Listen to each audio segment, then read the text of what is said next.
नमस्कार, मेरा नाम है डॉक्टर पुरु धवन और आज इस वीडियो में हम बात करने वाले हैं जीएफआर के बारे में और आपको बताऊंगा कि क्यों जीएफआर घटता है।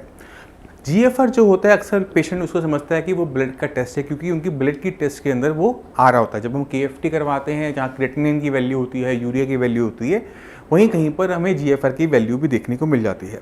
तो अक्सर पेशेंट को लगता है कि ये जो जीएफआर का जो टेस्ट है ना, ये हमारे ब्लड का कोई टेस्ट है, बट एक्चुअल में वो एक मैथमेटिकल कैलकुलेशन होती है। मैं जानता हूँ कि आपको उसे समझने में दिक्कत हो रही होगी, तो आप मेरे साथ फॉलो करेंगे। आप गूगल पर जाएंगे, गूगल पर जाने के बाद आप ऊपर सर्च पे लिखेंगे जीएफआर कैलकुलेटर।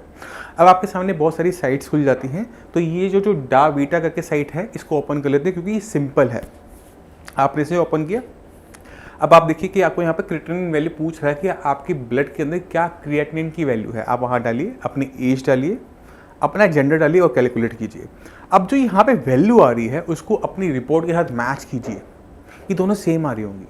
अब आप सोचेंगे कि ये कैसे हो गया, मैं तो क्रिएटिनिन की वैल्यू डाली थी, मैंने तो अपनी एज डाली थी, तो ये वैल्यू कैसे आ गई? ये तो कैलकुलेशन है। क्योंकि ये जो जीएफआर की वैल्यू हम रिपोर्टों के अंदर देखते हैं, ये मैथमेटिकल कैलकुलेशन होती है जो कि दो चीज़ों पर डिपेंडेंट होती है। पहली है आपके ब्लड में क्रिएटिनिन की वैल्यू और दूसरा है आपकी एज। मैं आपको एक और मैजिक करके दिखाता हूँ आज। अब यहाँ पे क्रिएटिनिन की वैल्यू आप डालोगे 1.3, जो कि नॉर्मल होती है, नॉर्मल का अपर लेवल है। एज डालो आप 80। अब कैलकुलेट करो क्या वैल्यू आई। वैल्यू आ रही है नॉर्मल से कम। यहाँ पे क्रिएटिनिन की वैल्यू नॉर्मल होने के बावजूद भी पेशेंट को स्टेज 4 स्टेज 5 का पेशेंट दिखाया जा रहा है। ऐसा कैसे हो सकता है जब किसी को कंप्लेंट ही नहीं है, उसकी ना यूरिन में प्रोटीन आता है, बट क्रिएटिनिन की वैल्यू भी नॉर्मल लिमिट के अंदर है। फिर क्यों पेशेंट आ रहा है? क्योंकि यहाँ पर एज का फैक्टर है। जैसे जैसे हमारी एज बढ़ती है वैसे वैसे हमारी जीएफआर को कम होता हुआ माना जाता है। बट ऐसे एक्चुअल में होता है या नहीं होता, ये सब सवाल मैं आपके लिए छोड़ता हूँ कि सोच के देखिएगा। अब जो जीएफआर हमें पता लग गया कि वो क्रिएटिनिन की वैल्यू पर डिपेंडेंट होता है। अगर हम क्रिएटिनिन को डाउन करेंगे तो यानी जीएफआर हमारा बढ़ेगा। अब हमने क्रिएटिनिन को डाउन करना है तो हमने अपने ब्लड को साफ़ करना है। अब इसे साफ़ करने के बहुत सारे तरीके होते हैं।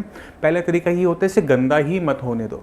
अब हमारी बॉडी में जो क्रिएटिनिन है वो एक प्रोटीन है, वेस्ट मटेरियल है, जो कि हमारी मसल्स बनाती हैं।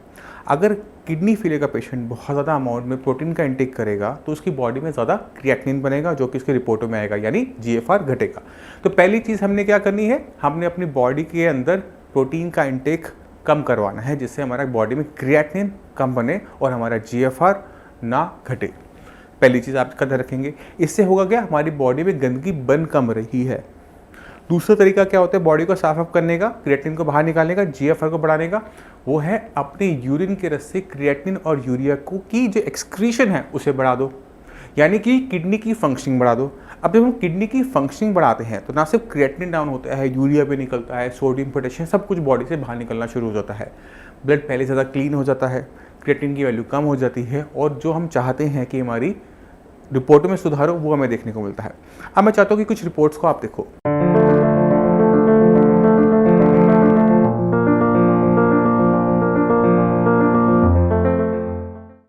इन रिपोर्टों में आपने कोई चीज़ नोटिस की कि 10-15 दिन के अंदर इनके लेवल में बहुत ड्रास्टिक चेंजेस आने शुरू हुए।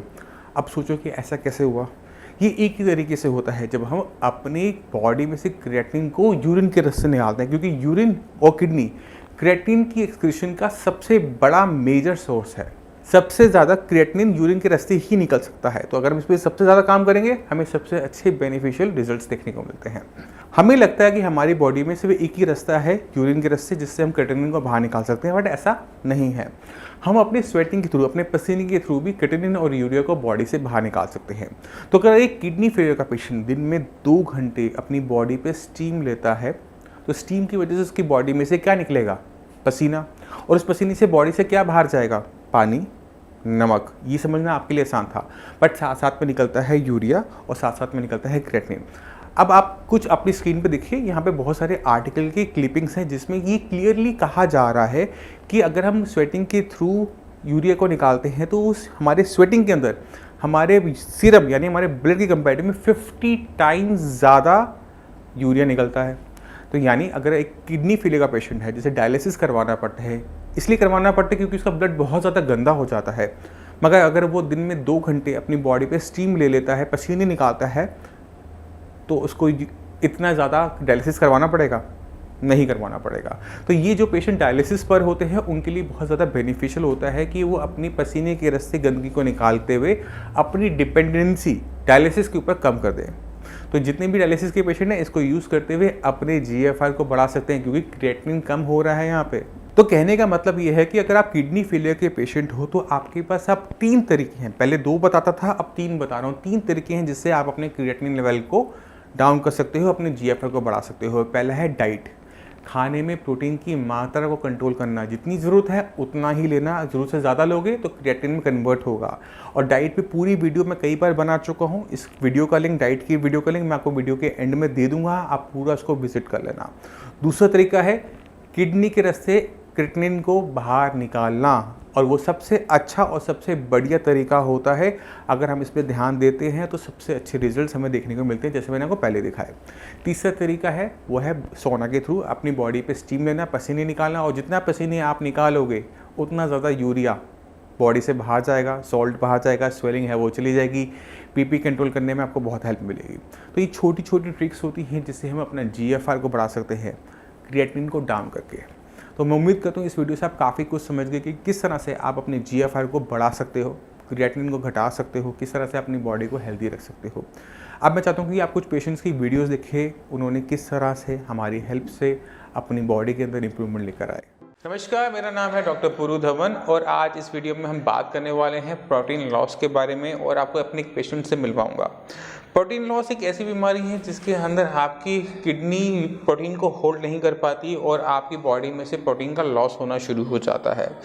और यही एक केस है कवलजीत सिंह का, जिन्होंने हमसे ट्रीटमेंट लेते सिर्फ 3 मंथ्स हुए हैं, मगर इनका जो एक्सपीरियंस रहा है किडनी फेलियर को लेकर वो बहुत ज़्यादा ऐसा रहा जो बहुत सिमिलर हमें देखने मिलता है बाकी सारे किडनी पेशेंट के साथ भी। तो कवलजीत सिंह, जब आपकी किडनी खराब होनी स्टार्ट हुई थी तो क्या मतलब डॉक्टर्स ने क्या बोला था आपको? डॉक्टर्स ने यही बोला था मुझे कि भाई अब तो एक नॉर्मल आप स्टेज पे आ गए हो, ऐसे स्टेज पे आ गए हो जहाँ पे आपको प्रॉब्लम ये है कि आपकी किडनी 65% तक ख़राब हो चुकी है, 35% आपकी किडनी अभी भी सेफ़ है।